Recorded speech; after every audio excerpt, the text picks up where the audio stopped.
रोजगार की स्थिति कैसी है? रोजगार जीरो। पढ़ाई के ऊपर टैक्स लगा दिया, बराबर बच्चे लोग पढ़ नहीं पाते, ऑनलाइन बेच लेना पड़ता है तो 20% टैक्स देना पड़ता है। पढ़ाई के ऊपर किस बात का टैक्स होना चाहिए? नेहरू, सरदार भाई वल्लभ पटेल, गांधी जी, पूरा देश ये लोगों ने बनाया। भ्रष्टाचार क्या, विकास में कुछ नहीं? जो घमंड है कि लोग हमको चुन के दे रहे हैं, संतुष्ट नहीं है, राजनीति में होना ही नहीं चाहिए वो।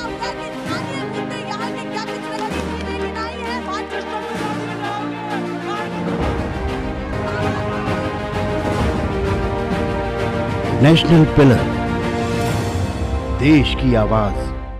नमस्कार दोस्तों, नेशनल पिलर में आपका स्वागत है। मैं शालिनी पांडे। गुजरात चुनाव जो है नजदीक है और इसी बीच 27 सालों से एक ही पार्टी गुजरात की सत्ता पर काबिज है और इसी बीच में कुछ जो नई विपक्षी पार्टियां हैं वो भी मैदान में उतर चुकी हैं। तो इस बार जो ये मुकाबला है वो काफी ज्यादा दिलचस्प होने वाला है, क्योंकि जो पक्ष विपक्ष है उसके अंदर होड़ लगेगी लोगों को लुभाने की, अपने मुद्दों के जरिए लोगों को लुभाकर वो अपना वोट बैंक मजबूत करने की। तो इस बार कौन सी विपक्षी पार्टियों का और जो सत्ताधारी पार्टियां हैं उनके कौन कौन से ऐसे मुद्दे हैं जिनको लेकर जो हमारी जनता है वो किसी पार्टी को जिताएगी या हराएगी, किसी पार्टी का भविष्य किस तरीके से तय करेगी। तो आइए चलते हैं इन्हीं मुद्दों के बारे में जानते हैं और बातचीत करते हैं आगे। सर, क्या लगता है इस बार जो है 27 सालों से एक ही पार्टी जो है गुजरात के अंदर सत्ता पर काबिज है और कुछ नई विपक्षी पार्टियां भी मैदान में उतर चुकी हैं, तो इस बार गुजरात का माहौल क्या लग रहा है आपको? गुजरात का माहौल ऐसा लग रहा है कि 27 साल में जो सरकार में बैठी हुई है भाजपा सरकार, उसने कुछ काम किया नहीं। हाल ही में देखिए, आज ही प्राइम मिनिस्टर का स्टेटमेंट है कि जो गुजरात में नर्मदा डैम बना था उसका शिलान्यास जवाहरलाल नेहरू ने किया। सिर्फ हमने काम ही पूरा किया। अबे देखो तो जितने भी ब्रिज बने वो सिर्फ कभी ना कभी उसमें कुछ ना कुछ खड्डे पड़ते हैं। बारिश में भी ये पोजीशन है, कोरोना में भी सरकार ने, प्रशासन ने पब्लिक को उसके हवाले पे छोड़ दिया था। दवाई की मुआवजा नहीं कराई थी, 108 की कोई सुविधा नहीं थी, सब अपने आप अपने तरीके से जा रहे थे। प्रशासन की तरफ से कुछ किया ही नहीं है। अभी सरकार तो कहती है कोरोना के समय में हमने बड़ी मजबूती से लड़ाई लड़ी थी कोरोना से, हमने अपने नागरिकों का पूरा ख्याल रखा है। सरकार को अपनी तरफ से बताएगी कि हमने ये किया, लेकिन प्रशासन ने कुछ किया नहीं। हम लोगों ने जाके हॉस्पिटल में मरीजों को एडमिट करवाया था, उनकी दवा मुआवजा कराई थी, उनको हॉस्पिटल ले जा रहे थे। प्रशासन की तरफ से सरकार ने कोरोना के लिए किसी दर्दी को, किसी को मदद नहीं की थी। तो मतलब आप कह रहे हैं अभी जिस तरीके से आप बोल रहे हैं सत्ता पक्ष जो पार्टी है उससे आप काफी नाराज दिखाई दे रहे हैं, तो क्या विपक्षियों से कुछ इस बार आपको उम्मीद दिख रही है? हमको इस बार ऐसा लगता है कि एक बार ये सरकार जानी चाहिए, दूसरी सरकार आनी चाहिए, ताकि ये सरकार का जो घमंड है कि लोग हमको चुन के दे रहे हैं। हाँ, सरकार का घमंड है कि पब्लिक हमको वोट दे रही है, क्या है काम करे या ना करे, लेकिन हम तो सरकार में आने वाले हैं। हम यही चाहते हैं एक बार सत्ता परिवर्तन हो, जैसे राजस्थान में होता है तो वहाँ पब्लिक का काम होता है, यहाँ कुछ पब्लिक का काम होता नहीं। तो हम तो यही चाहते हैं कि एक बार सत्ता का परिवर्तन हो जाए। अच्छा, तो क्या कहेंगे, जैसे ये कह रहे हैं कि एक बार सत्ता परिवर्तन हो जाना चाहिए ताकि जो सरकार का घमंड है वो टूट जाए, क्या वाकई सरकार घमंड में आ गई है? 100% घमंड में ही है। आई एम समथिंग बोलता है ना कि मैं ही हूँ, दूसरा कोई नहीं है, ऐसी बात सरकार है। तो क्या विपक्षियों को इस बार मौका देगी गुजरात की जनता? जरूर मिलेगा, विपक्ष को ही मौका मिलेगा। तो किन मुद्दों पर विपक्ष को इस बार जो मौका है वो देगी सरकार? आप लोग इस बार विपक्षियों को आप कौन से मुद्दों पर मौका देंगे? विपक्ष को मुद्दा है कि बेरोजगारी है, महंगाई है, वो जो रोड रास्ता बनाते हैं एक दिन में तो टूट ही जाता है, दूसरे दिन तो उसका अगले दिन उद्घाटन होता है, दूसरे दिन टूट जाता है। बनेंगी, टूटेंगी, तभी तो दोबारा बनेंगी। तो उसको तो भ्रष्टाचार के लिए वही सरकार है अभी। तो भ्रष्टाचार गुजरात के अंदर भ्रष्टाचार मिटाने के लिए ही तो सरकार आई थी। वो तो भ्रष्टाचार मिटाने के लिए नहीं, भ्रष्टाचार करने के लिए आई थी। वो सबको उठा बना के अपने लिए के भ्रष्टाचार कर रही है। कांग्रेस की सरकार में टकावारी निकलती थी, इसमें तो 100% चले जाते हैं। हाँ, तो कह रहे हैं कि इस पार्टी के अंदर ज्यादा भ्रष्टाचार है। अच्छा, अगर भ्रष्टाचार इतना ज्यादा था तो गुजरात की सत्ता से आपने सीधे केंद्र की सत्ता तक इस पार्टी को पहुंचा दिया बिना बहुमत के। उसने मुद्दा किया था हिंदुत्व का। हिंदुत्व का मुद्दा है कि हिंदू खतरे में है, वो खतरे में है, हिंदुस्तान खतरे में है। मतलब धर्म का मुद्दा, धर्म का मुद्दा है।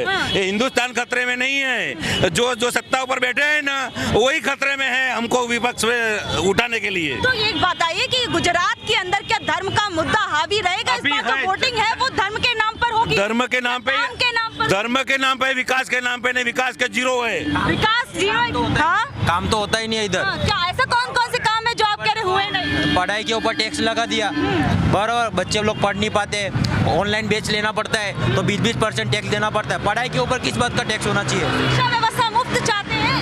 हम नहीं, हम पैसे देना चाहते पर टैक्स नहीं बनना चाहते ना। अच्छा, मतलब टैक्स नहीं देना चाहते आप। थोड़ा बहुत तो सरकार जो है वो टैक्स लगाएगी, तभी तो आप लोगों को ज्यादा सुविधाएं दे पाएगी। पढ़ाई के ऊपर टैक्स नहीं होना चाहिए ना, बाकी सब पे टैक्स रखो। मतलब शिक्षा जो है वो मुफ्त होनी चाहिए, इसके पक्ष में। हाँ। तो इस बार बताइए, कई विपक्षी पार्टियां जो है मुफ्त वाली राजनीति कर रही है, तो मुफ्त की राजनीति आपको कैसी लगती है? इस बार की गुजरात की जनता जो है मुफ्त की राजनीति अपनाएगी? कोई भी सत्ता आवे पर टैक्स फ्री रखना चाहिए एजुकेशन में, जो बच्चा पढ़ सके आगे। अच्छा हाँ। तो और कौन कौन से ऐसे मुद्दे हैं युवा के तौर पर आप देखते हैं कि गुजरात के अंदर ये बहुत महत्वपूर्ण मुद्दे एक हैं? फॉर्म भरना होता है तो मुझे 1000 रुपए का व्यवस्था करना हो पड़ता है, और 1000 रुपए का व्यवस्था कौन करेगा स्टूडेंट में? हाँ। उसको मुफ्त रखना चाहिए, जो हर बच्चा भर सके। 100 रुपया रखना चाहिए। अब कोई भी आप फॉर्म भरने जाओगे, हमें बेच लेना होता है 15-15 हजार का, उस पर भी टैक्स देना पड़ता है, और सामने वाला शिक्षक को टैक्स देना पड़ता है, वो इसलिए वो महंगाई में बढ़ाते हैं। अच्छा हाँ। आपका कि ये बताइए, महंगाई सच में है क्या? लोग ये ऐसे ही बोल रहे हैं कि महंगाई है, महंगाई है। महंगाई सच में है। और होटल का भाव बोला था 500 रुपए में देंगे, अभी 1,000 रुपया हो गया है। सब्जी का भाव बढ़ गया है, स्कूल की फी का भाव बढ़ गया है, तो क्या करेंगे लोगों? सरकार महंगाई मिटाने के लिए ही तो आई थी। साल 2014 में कहा था महंगाई हटाएंगे। महंगाई बहुत ज्यादा हुई है 70 सालों में। सरकार महंगाई नहीं बढ़ाई, सरकार ने महंगाई बढ़ाई है। सरकार ने GST लगाई है। हाँ। बोलते हैं हम तुमको 100 रुपए के बोतल देंगे, अभी एक बोतल का 1,000 रुपया हो गया। क्या करेंगी सरकार? गरीब लोग को क्या करेगी? नहीं, गरीबों के साथ और विकास की बात ही तो करती है। विकास तो कुछ नहीं है, विकास तो भ्रष्टाचार किया है। भ्रष्टाचार किया है। भ्रष्टाचार किया, विकास में कुछ नहीं हुआ। अरे जब सरकार आने वाली थी तो उसने इन्हीं को तो मुद्दा बनाया था, कहा था कि हम भ्रष्टाचार हटाएंगे, महंगाई हटाएंगे। तो क्या जनता को लगता नहीं है कि महंगाई और जो भ्रष्टाचार है वो खत्म हुआ है? भ्रष्टाचार नहीं बता रहे, ऊपर महंगाई बताई, लाइट बिल बताया, क्या करेंगी ये बहनों? लाइट बिल ऐसा हो गया, लाइट बिल में भी बच गया है पैसा। अच्छा, क्या कह रहे हैं आप? बताइए इधर भी माइक पे बताइए जरा, वहाँ क्या बता रहे हैं? वो बोलते हैं कि केजरीवाल की सरकार आनी चाहिए। मैं बोलता हूँ केजरीवाल तो आएगा ना तो देश पूरा ही बेच डालेंगे। पूरा ही बेच डालेंगे? हाँ, वो तो भाड़े पे देता है मोदी, वो तो पूरा बेच डालेंगे। मतलब मुफ्त की राजनीति नहीं, वो तो इतना गलत है कि दुनिया का दिखाने वाला ही खाली है। हाँ, वो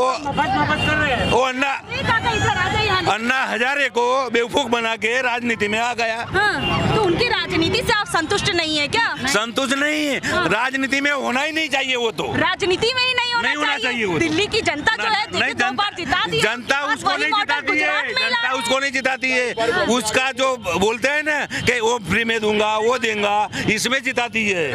वो इस्लाम धर्म हो जाएगा, हिंदुस्तान निकल जाएगा, वो जो सत्ता पे आएगा तो इस्लाम हो जाएगा। क्या काका बताइए, क्या कह रहे हैं? इस्लाम धर्म बनाने की तैयारी हो रही है। इस्लाम धर्म?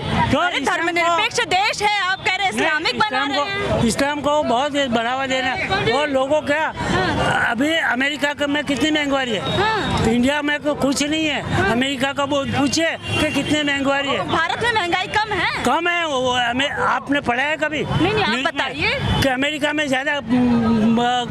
भारत में कम है, अमेरिका में ज्यादा महंगाई हो गई है? सच में ये भाई को महंगाई नहीं लगती ऐसा लगता है। जो जवाहरलाल नेहरू और अंग्रेज लोगों ने जो देश कांग्रेस को दिया था, उस पोजीशन में दिया था कि जो कांग्रेस की पूरी बॉर्डर खुली थी, भारत देश की पूरी बॉर्डर खुली थी, कई गांवों में बिजली नहीं थी, टेलीफोन नहीं थी, कोई सुविधा नहीं थी। ये सब सरकार ने बनाया। जवाहरलाल नेहरू, सरदार भाई वल्लभ पटेल, गांधी जी, पूरा देश ये लोगों ने बनाया, और ये अकेला इंसान पूरा देश भेज रहा है। सुबह में उठ के विकास हुआ है क्या? कांग्रेस के टाइम पे हुआ है? अभी भाजपा के टाइम पे क्या कोई विकास नहीं दिख रहा आपको? भाजपा के टाइम की एक ही काम होता है, सुबह में मोदी उठता है, कंप्यूटर खोल के देखता है क्या कौन सी चीज बेचने की बाकी है, वही बेचता है। उसने नया कोई देश के लिए कोई बनाया नहीं है। जो लोग पुराने लोगों ने जो देश बनाया था यही बेच रहा है। नहीं, गुजरात की जनता ने इतना प्यार दिया, इतने बहुमत के साथ 27 सालों तक यहाँ पर जिताया एक ही पार्टी को, और फिर उसके बाद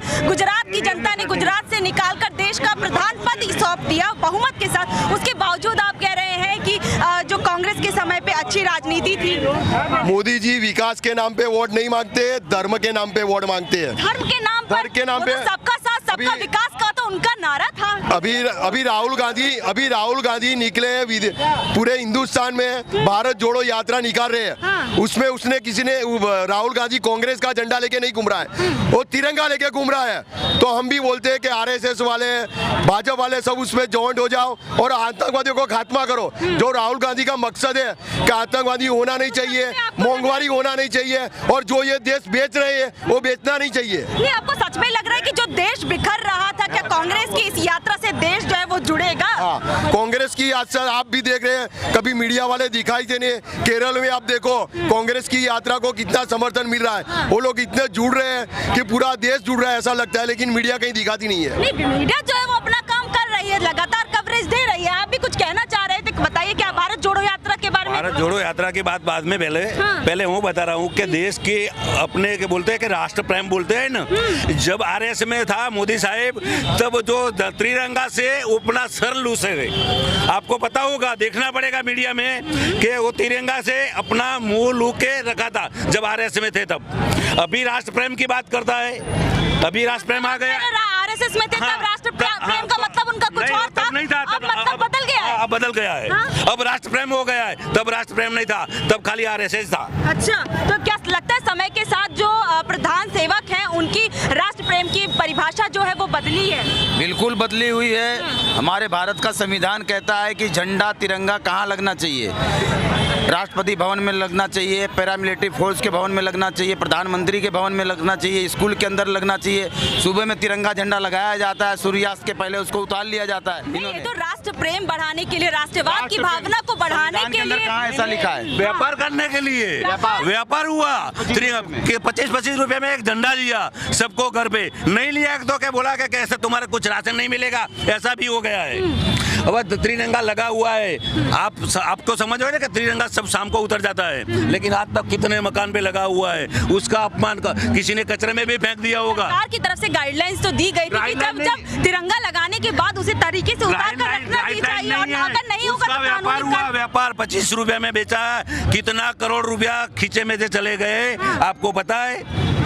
पता है आपको? आप बताइए, जनता है, जनता सब आज आओ, वो जनता ही दिया, जनता ने 25-25 रुपया दे के झंडा लिया। नहीं लगाए हो तो क्या तुमको कुछ मिलेगा ही नहीं। क्या कह रहे हैं आप? जो रेशनिंग की दुकान होती है, सरकारी दुकान, जहां पर गेहूं चावल सरकारी मिलता है, वहां पर कोरोना के अंतर्गत नरेंद्र मोदी जी की छपी हुई फोटो वाली बैग फ्री दी जाती थी, और हमारे देश के तिरंगा के साथ व्यापारीकरण किया गया, व्यापार किया गया। आप थैले में तस्वीर लगने की बात कर रहे हैं, तो वो तो हर कोई, जो हर पार्टी है वो अपने अपने तरीके से अपना प्रचार करती है, वो तो फ्री उसमें में, क्या दिक्कत? वो फ्री में। और हमारे देश का तिरंगा 20 रुपया 25 रुपया में अहमदाबाद म्युनिसिपल कॉर्पोरेशन के अधिकारी बेच रहे थे। दिक्कत ये है कि जो तिरंगा है उसको बेचा गया है, तो उससे दिक्कत है कुछ पैसों के। बिल्कुल, तिरंगा बेचना ही नहीं चाहिए। अगर इतनी बड़ी देशभक्ति उनके अंदर हो और उनके अंदर राष्ट्रभक्ति हो, तो घर घर तिरंगा फ्री में देना चाहिए। अच्छा, तो मतलब जो तिरंगा था वो फ्री में होना चाहिए। ये बताइए, चलिए ये बात तो हो गई तिरंगे की, जो उनका जो अभियान चलाया गया था उसके लिए कोई पक्ष में है कोई विपक्ष में। तो अब ये बताइए, गुजरात के अंदर रोजगार की स्थिति कैसी है? रोजगार जीरो, रोजगार बिल्कुल जीरो।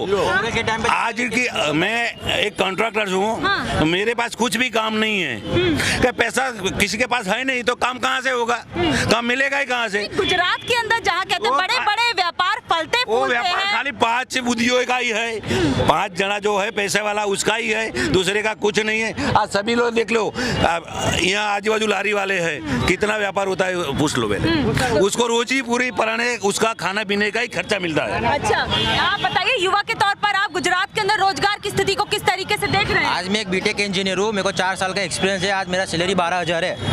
कांग्रेस के टाइम पे इंजीनियर होता था तो गांव में मालूम पड़ता था, और वैकेंसी उनको हाई सैलरी मिलता था, और आज उनको कुछ नहीं मिलता है। आज यानी कि वर्कर की तरह होता है, इंजीनियर का पोस्ट होता है ना, आज वर्कर की तरह है। 4 साल हो गए, आज 12,000 सैलरी है, और सैलरी में बढ़ोतरी नहीं है। तो मतलब आप कह रहे हैं कि जो पहले की पार्टी थी उस समय रोजगार की स्थिति ठीक थी, और आपकी स्थिति जो है आपको गड़बड़ लग रही है? ज्यादातर होता है ना, कॉन्ट्रैक्टर को दे देते हैं, बरोबर। जो कॉन्ट्रैक्ट सिस्टम आपको अच्छा नहीं लगा? हाँ, नहीं लगता, क्योंकि उसमें सैलरी वो लोग आधी खा जाते हैं। हम लोग का जो सैलरी होता है वो लोग खा जाते हैं, हमको सैलरी नहीं मिलता है, इसलिए वो थोड़ा रखना चाहिए अलग, जिससे उनका सैलरी बढ़ोतरी हो। सर, आप क्या कहेंगे शिक्षा के यहाँ पर, जैसे कई लोगों ने बताया शिक्षा और रोजगार की स्थिति कैसी, तो आप भी बता दीजिए स्वास्थ्य की जो व्यवस्था है गुजरात के अंदर वो कैसी है? स्वास्थ्य तो जीरो है। आज कोरोना में भी देख लिया, कोरोना 1.5 महीने का जो लॉकडाउन था उसमें 3 लाख कोरोना से पीड़ित। स्वास्थ्य की बात मत कीजिए, स्वास्थ्य तो इन लोगों ने, मतलब आप कह रहे स्वास्थ्य की बात ही ना की जाए? हमने बहुत सेवा की है। कि हमको स्वास्थ्य जो है गुजरात का काफी बेहतर है। जीरो कर दिया है। जो बेहतर था वो कांग्रेस के राज में था, जो सिविल का नाम था एशिया में, वो जीरो ये भाजपा की सरकार ने कर दिया। स्वास्थ्य और विकास हुआ है, मात्र के मात्र भ्रष्टाचारी भाजपा का विकास हुआ है। भ्रष्टाचारी भाजपा तो आई थी 70 साल के भ्रष्टाचार को मिटाने के वो लिए। मिटाने नहीं आई थी, वो उनकी पार्टी को खड़ी करने आई थी। पार्टी को खड़ी करने हर पार्टी चाहती है उसकी पार्टी आगे बढ़े, उन्नति हर करे। पार्टी नहीं चाहती, हर पार्टी देश का विकास चाहती है। कांग्रेस ने देश का विकास किया था के साथ साथ अपनी पार्टी की भी तो उन्नति चाहती है। नहीं, कभी ऐसा नहीं चाहती है, कोई नहीं चाहता ऐसा कोई नहीं चाहता है। खाली भ्रष्टाचारी भाजपा ही ऐसी चाहती है कि मेरी पार्टी बड़ी होवे। और आज इतना करोड़ों रुपया उनके पास है कि 200 करोड़ 300 करोड़ मोदी साहब आते हैं ना तो उनके पीछे खर्च कर डालते हैं। पर जनता की कोई तकलीफ उनको मालूम नहीं पड़ती है। खाली मोदी साहब को तकलीफ नहीं पड़नी चाहिए। फिर अपने देश को फकीर कर दिया उसने। वो तो अमीरी है, 10-10 लाख का सूट पहनता है, 2-2 लाख की पेन वापरता है। कहाँ से मंत्री है, थोड़ा तो प्रधानमंत्री मनमोहन सिंह भी थे, प्रधानमंत्री तो राजीव गांधी भी थे, नेहरू भी थे, लाल बहादुर शास्त्री भी थे। कोई ऐसी सिक्योरिटी लेके नहीं घुमा। घूमो ऐसे क्यों नहीं घूम रहे हो ऐसे? जाओ प्रजा के साथ में। राहुल गांधी नहीं जाते, अखे भारत जोड़ो यात्रा में जा रहे हैं। क्या कह रहे हैं? स्वास्थ्य के नाम में आपको बता रहा हूँ कि स्वास्थ्य के नाम के जितनी भी अहमदाबाद में हॉस्पिटलें बनी या पूरे गुजरात में, एशिया खंड की सबसे बड़ी हॉस्पिटल सिविल हॉस्पिटल बनाई, वो भी कांग्रेस की सरकार में बनाई। अहमदाबाद के अंदर शारदा बहन हॉस्पिटल देखो, मणिबेन हॉस्पिटल देख दो, VS हॉस्पिटल देख लो, LG हॉस्पिटल देखो, बीमा का सब दवाखाने दो, वो सब कांग्रेस की शासन में बना हुआ है। बीजेपी की शासन में एक भी हॉस्पिटल बनाई हो आप तो दिखा दो मेरे को। एक भी स्वास्थ्य के नाम में वो लोगों ने हॉस्पिटल बनाई नहीं है। और जो सचिवालय जो गांधीनगर बैठते हैं, जो प्रशासन की कामगिरी करते हैं, वो भी कांग्रेस के टाइम नहीं बना है। ये लोगों ने कुछ किया नहीं है। जो रोड रास्ते बने हैं, बिल्कुल 27 सालों का विकास ठप है। कुछ नहीं है। धर्म के नाम पे राजनीति करते हैं, विकास के नाम पे राजनीति नहीं है। विकास के नाम पे विकास के नाम पे जो राजनीति करने की होवे है, और जो मोदी जिस तरह भी राजनीति करते हैं ऐसी राजनीति कांग्रेस वाले करते हैं तो बीजेपी का नामो निशान मिट जाता। अच्छा, तो ठीक है। तो देखिए कि आप देख सकते हैं कि किस तरीके से यहाँ पर लोगों ने अपने मुद्दों को रखा। आने वाले समय में जो कि कौन कौन से ऐसे मुद्दे हो सकते हैं जिनको जितनी भी तमाम पार्टियां अपना दम भर रही हैं और लोगों के बीच में ये दिखा रही हैं कि हम लोगों के लिए काम कर रहे हैं, तो उनमें ऐसे कौन कौन से अहम मुद्दे होंगे। तो हमारी जनता ने उन मुद्दों को गिनवाया। तो आप लोग इस बारे में क्या सोचते हैं, नीचे दिए गए कमेंट बॉक्स में ज़रूर बताइएगा। और बाकी आगे की अपडेट्स के लिए बने रहिए हमारे साथ और देखते रहिए